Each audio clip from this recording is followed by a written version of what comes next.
August 24th, 79 AD. You are standing in the doorway of your bakery on the Via dell'Abbondanza when the mountain tears itself open. It is just past midday. The bread is in the oven, your wife is in the back room. The street outside is full of people who have stopped walking and are looking north, at a column of black and gray cloud rising from Vesuvius so high and so fast that it seems to be moving toward the sky with intention, like something alive. The ground shakes once, hard, under your feet. A crack opens in the plaster above your doorframe. Flour dust sifts down from the shelf above the millstone. You stand there for a moment, holding a piece of bread you were about to eat for lunch, and you watch the cloud climb. And you do not know what you are looking at, because no one in Pompeii has ever seen anything like this before. No one alive has. The mountain has been silent for 800 years. My name is your host, and today you are going to live the life of a baker in Pompeii on the last day that city ever had. This is not a story about ruins or archaeology.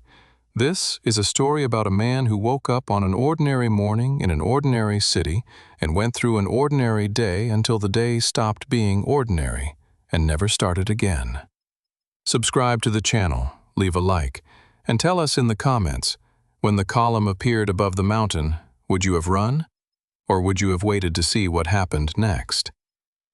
You were born in approximately 39 AD in the city of Pompeii, in the Campania region of southern Italy, in a neighborhood of small workshops and apartment buildings a few streets back from the main forum. The city you were born into had a population of somewhere between 10 and 20,000 people, which made it a medium-sized provincial Roman city. Not Rome, not a village, but a place with functioning infrastructure, a busy commercial center, public baths, 2 theaters, an amphitheater, temples to multiple gods, and enough taverns and food stalls to feed the population several times over on any given day. Pompeii smelled of bread and fish sauce and animal dung, and the particular dry heat of a Mediterranean summer and the salt air coming off the Bay of Naples a few miles to the south. It was loud, crowded, and entirely ordinary in the way that living cities are ordinary to the people inside them. Your father was a pistor, a baker and miller combined, which in the Roman world meant a man who both ground grain into flour and baked it into bread. The bakery occupied the ground floor of the building where your family lived, which was standard for working tradespeople in Pompeii. The front room faced the street, with a wide opening that allowed customers to lean in and purchase loaves directly from the counter. Behind it was the workroom, 2 large millstones made of volcanic basalt, powered by a donkey walking in circles, and the domed brick oven that burned continuously during working hours and stayed warm through the night. The grain came in sacks from the surrounding farmland and was stored in the back. The bread went out fresh every morning. Your father started work before dawn and finished in the early afternoon, when the day's supply was sold or stale. You grew up in that heat. Your earliest clear memories are of the workroom, the low orange light of the oven, the grinding noise of the millstone that you felt in your chest before you heard it with your ears, the white dust that settled on every surface and in the crease of every joint and turned everything and every one in the room the same pale gray color by midday. You learned to move around the donkey without being kicked, which was a skill that required several painful lessons before it became automatic. You learned to judge the bread by the color of the crust and the sound it made when tapped. A hollow sound meant it was done. A dull sound meant it needed more time. These were not things your father explained at length. You watched and you learned, and eventually you simply knew. The city outside the bakery was your secondary education. Pompeii's streets were paved with large irregular stones with raised stepping stones at the crossings, because the streets also served as drainage channels and were frequently wet with whatever the city produced. Rainwater, wastewater, the runoff from the fountains at every major intersection that provided the city's public water supply. The stepping stones let pedestrians cross without walking through the flow. You crossed them automatically from childhood. the way children who grow up in a place absorb its physical logic without thinking about it. The streets were narrow, the buildings on either side 2 and 3 stories tall, which meant that direct sunlight reached the pavement only for a short window around midday.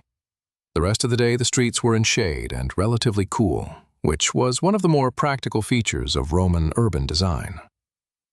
The earthquake came in 62 AD, when you were approximately 23 years old. It was a serious earthquake. Later, Roman writers described widespread destruction across Pompeii and the surrounding area, with buildings collapsed and a significant portion of the city's infrastructure damaged. Your family's bakery lost part of its rear wall, and one of the millstones cracked through the center and had to be replaced. The oven survived intact, which your father said was the only thing that mattered. The rebuilding took months and cost money the family did not easily have, and for a period your father sold bread from a stall in the streets while the workroom was being repaired. What the earthquake did not do was cause anyone in Pompeii to reassess their relationship with the mountain visible to the north. Vesuvius was not understood to be a volcano. The word volcano, in the sense we use it, did not exist in Latin in the way we understand it. The mountain was simply a mountain, prominent, covered in vineyards on its lower slopes, providing the rich volcanic soil that made the region's agriculture productive. The earthquake was attributed to Neptune, god of the sea and earthquakes, expressing displeasure about something. The appropriate response was to repair the damage, make the appropriate sacrifices at the appropriate temples, and continue. This is what Pompeii did. Over the following 17 years, the city rebuilt and expanded. New buildings went up. New frescoes were painted on freshly plastered walls. Life in Pompeii in the years between 62 and 79 AD was, by all available evidence, vigorous and prosperous and entirely focused on the present tense, the way life in functioning cities always is. You were 23 when the earthquake hit and you helped your father rebuild. You were doing so because the bakery was your future as much as it was his, which both of you understood without saying it directly. You had grown up in it. You knew it completely. And when your father's hands began to slow in your early 30s, and the mornings at the millstone became longer for him than they used to be, the transition happened gradually and without ceremony. The bakery became yours in practice before it became yours in any formal sense. Your father still came in the mornings and still had opinions about the bread, which you listened to with the patience of a man who has heard the same opinions since childhood. He died when you were in your mid-30s, of the gradual accumulation of things that kill men of his age and class: wear, illness, insufficient rest, the long physical cost of a working life. He was buried in a tomb on the road outside the city walls, as Roman custom required, with the appropriate rites and a modest stone marker. You continued making bread the next morning because the city needed bread, and you were the one who made it. You grew up working, and you married at approximately 25, which was ordinary for a free working man of modest means in Pompeii. Her name was something common: Claudia or Flavia, or another name from the short list that Roman families of your class used repeatedly across generations. Her father was a neighbor, a man who sold olive oil from a shop 2 streets away, and the arrangement was made between fathers in the practical way that such arrangements were made, with consideration of what each household had, what each needed, and whether the 2 young people in question were likely to produce children and manage a household without causing trouble. You and your wife had spoken perhaps 6 times before the agreement was reached. This was not unusual. This was how it worked. You lived above the bakery in rooms on the 2nd floor of the building, accessible by a narrow internal staircase. The rooms were small and darkened by the height of the buildings on either side of the street, which blocks direct sunlight for most of the day. The floors were packed earth, covered with tile in the front room. The walls were plastered and had been painted at some point in the past. Red panels with simple decorative borders, now faded and chipped in the lower sections where things had knocked against them over the years.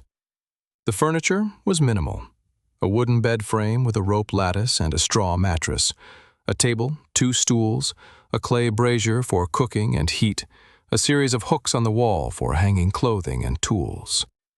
There was no running water in the rooms. Water came from the public fountain at the end of the street, carried up in clay amphorae by whoever was available to carry it, which was usually your wife, or, later, your children. The question of sanitation in Pompeii requires straightforwardness. The city had a sewer system, channels running beneath the streets that carried waste away. But access to it from private residences was inconsistent and dependent on the building's connections, which varied considerably. Wealthier homes had private latrines that drained into the sewer. Buildings like yours had shared facilities, a communal latrine on the ground floor, a stone bench with holes over a running channel, used by everyone in the building and cleaned by no one in particular with any regularity. The smell in the lower corridors on warm days was considerable. You had lived with it since childhood, and stopped noticing it the way you stopped noticing everything constant about your environment. Visitors to the building noticed it immediately.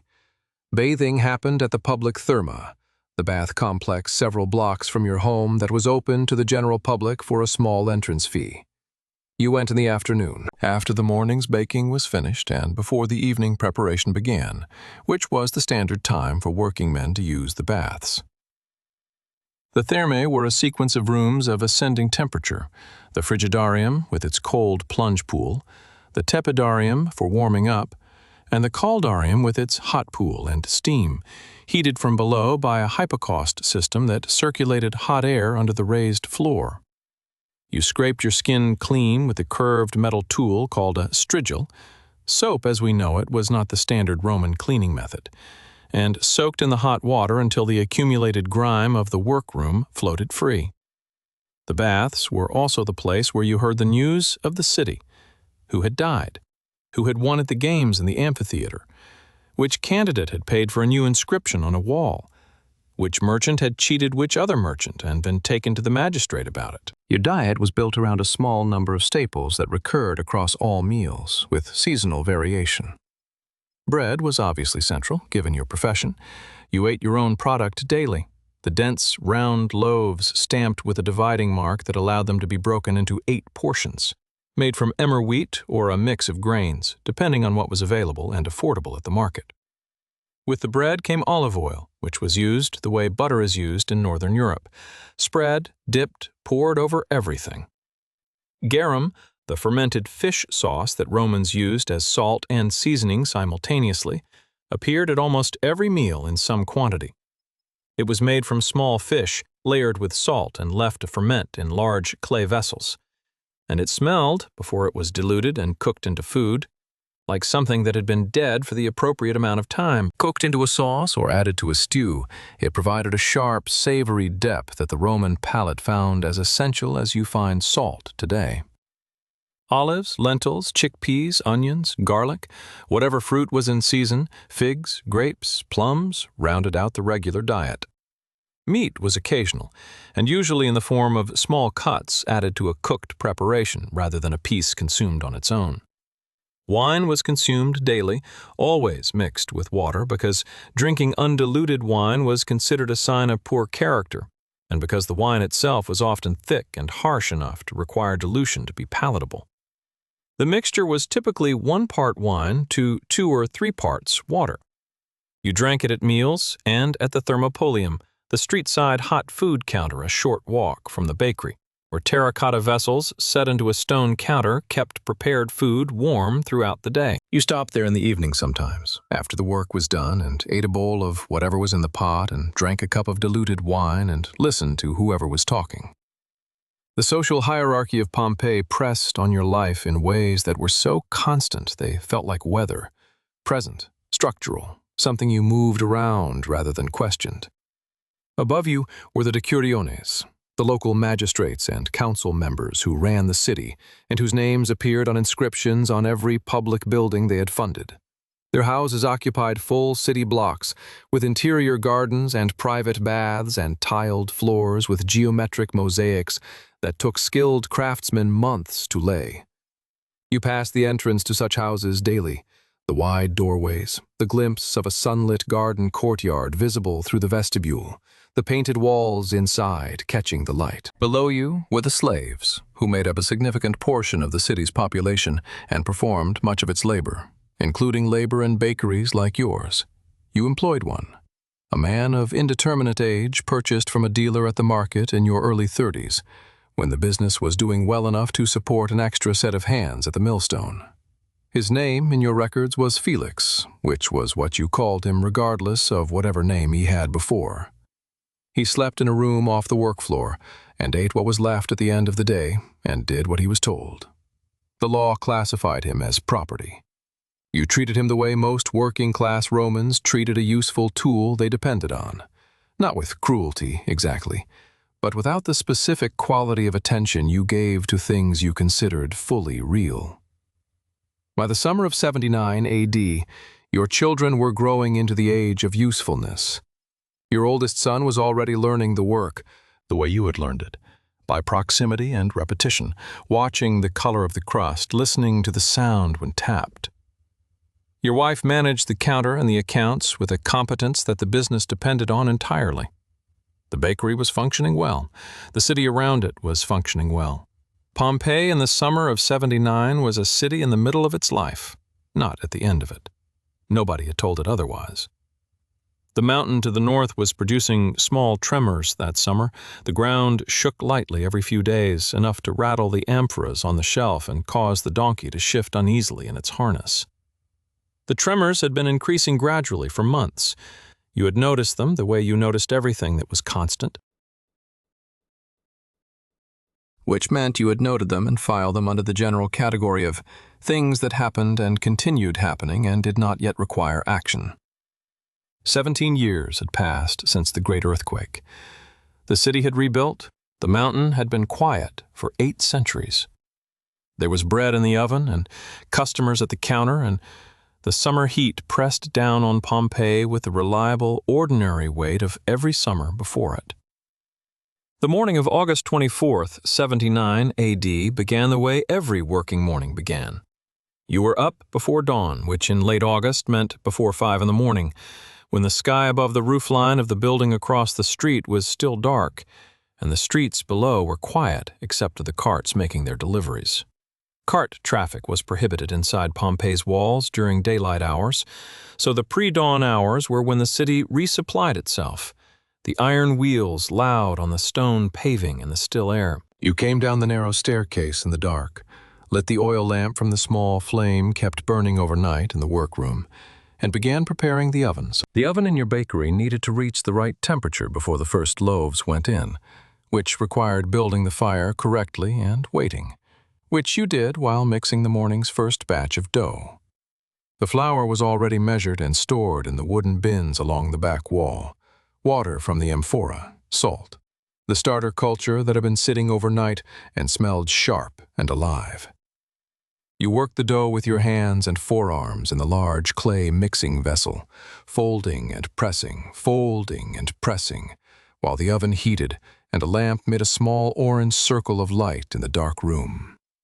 Felix was already at the millstone with the donkey. The grinding noise started low and built as the animal found its pace, the basalt stone turning against basalt stone, with a sound that had been the background note of your entire life. By the time the sun was fully up, the first batch of loaves was in the oven. The street outside was coming alive. The carts had finished and retreated, and now the foot traffic was building, the particular noise of a Roman provincial city warming into its day.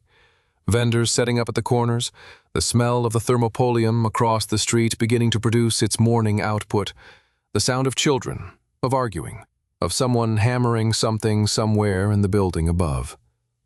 Your wife came down and took her position at the counter. The first customers appeared.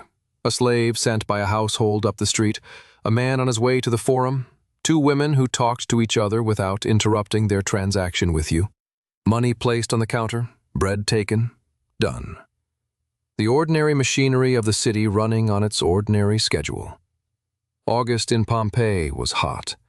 The heat was dry and direct, the kind that made the stone paving radiate warmth upward at your feet by mid-morning, and turned the workroom, with its oven already burning, into a space of considerable physical demand. You drank water frequently and sweated continuously and wore the minimum clothing the situation permitted, which for a man working at a bread oven in the Roman world meant a simple linen tunic that was damp through by the second hour of work. This was unremarkable. Everyone working physically in Pompeii in August was operating under the same conditions, and no one commented on it because there was nothing to comment on. It was August. This was what August was. What was slightly unusual that morning, if you had been cataloging small deviations from the normal, was the behavior of the animals. The donkey at the millstone was restless in a way that was not its usual morning reluctance. It kept pulling against the central post, turning its head toward the wall as if it heard something coming from the direction of the mountain. The dog that slept in the workroom doorway had gone somewhere else before you came down, which it had never done before. Small things. The kind of things that assembled afterward into a list suggest a coherent warning that everyone failed to read, but which in the moment were simply small things that happened in the margins of a busy morning. Around the third hour, which by modern reckoning was approximately 9 in the morning, the tremors that had been occasional throughout the summer began again, 2 in quick succession, each slightly stronger than the ones in previous weeks. The amphoras on the shelf rattled. A crack that had been developing in the plaster of the workroom wall extended itself by another hand's length. You looked at it. Felix looked at it. You both looked back at what you were doing. 17 years since the great earthquake, and the city was still standing, still functioning, still full of people buying bread. The crack in the plaster was a crack in the plaster. You went to the Forum in the late morning, after the second batch was out and the oven was restocked, to settle a small account with a grain supplier whose stall was at the market near the Temple of Jupiter. The Forum was the center of Pompeii's public life, a large open rectangle paved in white travertine, flanked by columns and public buildings, with the temple at the north end and the basilica where legal business was conducted to one side. At this hour it was busy. Men conducting business, slaves running errands, a group of men near the basilica steps arguing about something with the specific energy of people arguing about money. The election notices painted on the walls of surrounding buildings. Pompeii held local elections, and the candidates advertised themselves through painted slogans commissioned from professional sign painters, were faded from the summer sun, some of them painted over with newer announcements. Routine. Entirely routine. You settled the account, exchanged a few words with a neighbor who was also at the market, and walked back through the streets to the bakery. The heat was at its peak now, the paving stones almost too warm through your sandals. The mountain was visible to the north at the end of the long, straight road that led out of the city toward Herculaneum. Visible as it always was, the familiar long slope rising against the blue summer sky, the vineyards on its lower slopes dark green in the midday light. You glanced at it the way you glanced at it every day, without particular attention, and went back inside. The bread from the third batch came out of the oven at midday. You pulled the round loaves with the long-handled peel and set them on the cooling shelf. 24 loaves, each marked with the dividing cross, each one dense and dark-crusted and smelling of the particular combination of grain and fire and fermentation that you had been producing since you were a child. You were about to eat one, standing at the counter with it in your hand, when the noise came from the north. Not a rumble, not the low grinding of an earthquake. Something that started low and built fast, a detonation moving upward into the sky with a force that rattled every object in the room simultaneously and sent a visible vibration through the surface of the water in the amphora by the door. The dog had not come back. The donkey pulled the harness pin out of the post and stood pressed against the far wall with its ears flat. You walked to the doorway. Every person in the street had stopped moving. Every face was turned north. Above the roofline at the end of the street, above the line of the city wall, above the visible slope of the mountain, a column of dark cloud was rising at a speed that seemed impossible. Gray and black, lit from inside by a flickering orange light, climbing and spreading at the top into a shape that Pliny the Younger, watching from across the bay, would later describe as resembling an umbrella pine tree. It was now approximately 1 in the afternoon. The sky directly overhead was still blue. The bread on the cooling shelf was still warm. Everything was still in its place. And above the mountain that had been silent for 800 years, the cloud climbed and spread, and the ground under your feet shook again, longer this time, and did not immediately stop. For the first hour after the eruption began, many people in Pompeii did not leave. This is not a failure of intelligence or instinct. It is what people do when something unprecedented happens in a place they have lived their entire lives. They wait for the situation to clarify, because every previous disruption in their experience had clarified and resolved, and there was no template in their minds for something that did not. You stood in the doorway of your bakery and watched the column above the mountain, and felt the ground shaking in irregular pulses beneath your feet, and tried to fit what you were seeing into a category that made sense. You could not. The first material fell on Pompeii approximately 1 hour after the initial eruption. Not ash, pumice. Small gray and white stones, light as dry cork, falling from the sky with a soft pattering sound on the roof tiles and the paving stones, accumulating slowly in the corners of the doorway the way hail accumulates, except it did not melt. You held a piece in your hand. It was warm. It weighed almost nothing. The sky directly above the city had changed color, no longer blue, but a deep yellow-gray, the light coming through it giving every surface in the street the wrong color, the wrong depth, as if the city had been moved inside a room with bad lighting. Your wife was behind you with the children. Felix was somewhere in the back. You made a decision that most people in Pompeii made in that first hour. You stayed inside and waited. The pumice accumulated faster than you expected. By mid-afternoon, there was a layer of it several inches deep on the street outside, and it was still falling steadily, the sound on the roof tiles constant and building. The weight of it on the roof was audible, a slow, increasing pressure that the tile and timber structure was not built to carry. Roof collapses in Pompeii that day killed a significant number of people who had chosen to shelter indoors. You did not yet know this. You knew that the ceiling above you was making sounds it did not usually make. At some point in the late afternoon, you decided to leave. The decision was made not by reasoning it through to a conclusion, but by the particular accumulation of fear that reaches a threshold at which the body stops waiting for the mind to finish its calculations. You told your wife to take the children. You wrapped cloths around your heads and faces as a basic protection against the falling material. You had seen people in the street doing this, and it seemed like the right response to particles falling from the sky. You took a small box from upstairs that held the household's savings, the bronze coins and the few silver ones accumulated over years of selling bread, because you were a practical man, and practical men take their money when they evacuate. You left Felix instructions that he could interpret as he chose. Then you went out into the street. The street was not the street you knew. The pumice layer on the paving stones was knee-deep in places and still falling, making movement slow and effortful, like walking through deep snow.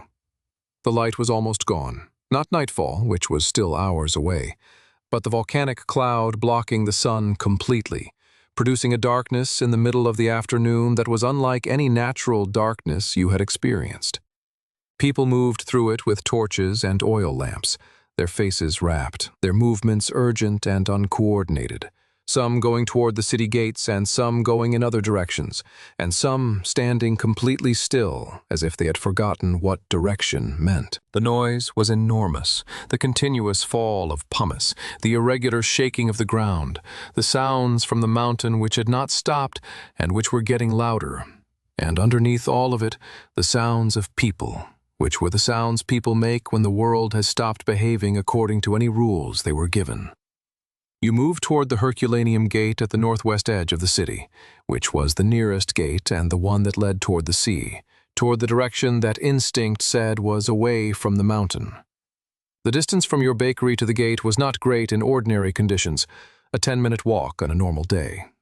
In the pumice fall, in the darkness, moving with your wife and children through a street full of panicking people and collapsing debris.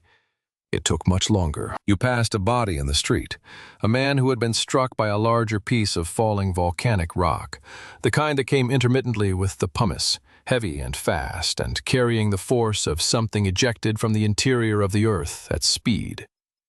You stepped around him and kept moving. You got through the gate. Outside the city walls, the road north was full of people moving in the same direction, a dark mass of figures in the falling pumice. Some with carts and animals, most on foot, all moving away from the mountain with the particular gait of people who are trying not to run, but whose bodies are arguing for it. The pumice on the road outside the walls was even deeper than inside, uncleared by any foot traffic, lying in a thick, pale layer on every surface. The trees along the road had shed their upper branches under the weight of it. A cart ahead of you had lost a wheel in the ruts, and the family that owned it was standing beside it looking at it with expressions that suggested they had not yet decided what to do next. The mountain's noise increased at intervals through the night, each new surge audible as a deep, percussive detonation that you felt in the chest before you heard it with the ears. The ground shook. The pumice continued to fall. You moved north along the road as far and as fast as you could manage with the children, resting when you had to, moving when you could. The darkness was absolute. The only light came from the fire visible at the mountain's peak, orange and red against the black cloud, constant but shifting, providing just enough illumination to confirm that the situation had not resolved.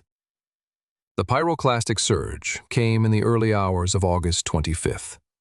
You were on the road north of Pompeii, perhaps a mile outside the city walls. The surge moved at speeds later estimated at up to 700 kilometers per hour, at a temperature of approximately 300 degrees. It did not discriminate between the road and the fields beside it, between the people who had stayed in the city and the people who had run. The thermal wave reached you before the particle cloud did, a wall of superheated air moving faster than sound, faster than any physical response, faster than the final thought that the darkness ahead was different from the darkness around it. You did not burn. The temperature was high enough and the exposure fast enough that the process was not one of burning, but of instantaneous cellular destruction. Every moisture-containing structure in the body converted to vapor in a fraction of a second. The Roman physician examining the casts of bodies found 18 centuries later would describe the preserved positions as consistent with people going about their lives. A woman sheltering a child, a man with his arm raised, a family grouped close together. The positions were not poses. They were simply the positions the body held at the moment ended. Your box of coins landed face down in the pumice beside the road. Your bread, in the oven back on the Via dell'Abbondanza, was still technically there. Archaeologists would find carbonized loaves in Pompeii's bakeries, still in their pans, still divided by the cross mark, still identifiable as bread. Everything that was solid enough survived. The things made of softer material left only their outlines in the ash, shapes of what had been there, pressed into the hardening deposit as it settled, preserved as absence rather than presence. Right now you are watching this on a screen. You woke up this morning knowing more or less what today would contain. You know with reasonable confidence what tomorrow will contain. You have a category in your mind called the future, and that extends forward with sufficient reliability that you make plans inside it, for next week, next year, the years after that. The man whose life you just lived had that same category in his mind. He had accounts to settle and a son to train, and a roof that needed repair before winter, and plans that extended forward in the ordinary way that plans do. The category was not wrong. It was simply ended on a Tuesday afternoon in August by something that the category had no room for. The question for the comments: the people who survived Pompeii were the ones who left early, before the roads were blocked with pumice, and before the darkness made movement impossible. At what point in that day would you have decided to go? And be honest, because most people waited too long.